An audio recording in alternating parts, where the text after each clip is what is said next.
Satu hari, satu soalan. Jom, macam mana kita nak buat soalan nombor 3 ni?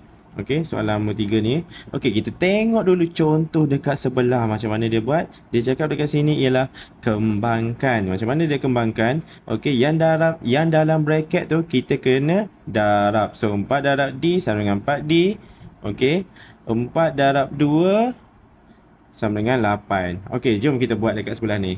Macam mana kita nak buat dekat sebelah ni? Kita kembangkan sama juga. So, 2 darab dengan E. Okey, 2 darab dengan 3. So, 2 darab E sama dengan 2E. 2 darab 3 sama dengan 6. So, salin je 12. Okey, 2E tambah 6 sama dengan 12. So, positif 6. Kita pindah dekat sini akan jadi 2E sama dengan 12 tolak 6. Saya suka bulat sekali dengan dia punya apa kita panggil?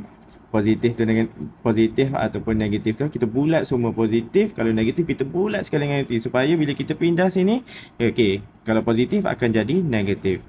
So 2E, okey.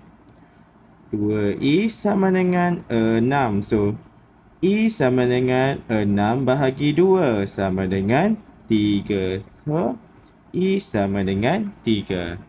Dapat sesuatu, boleh like dan share. Kalau korang nak tanya apa-apa soalan dalam buku galus, okey, korang nak tanya apa-apa soalan dalam buku galus ni, cakap muka surat berapa, nanti saya jawab. Okey, kalau siapa-siapa nak beli buku galus, boleh dapatkan di beg kuning ni.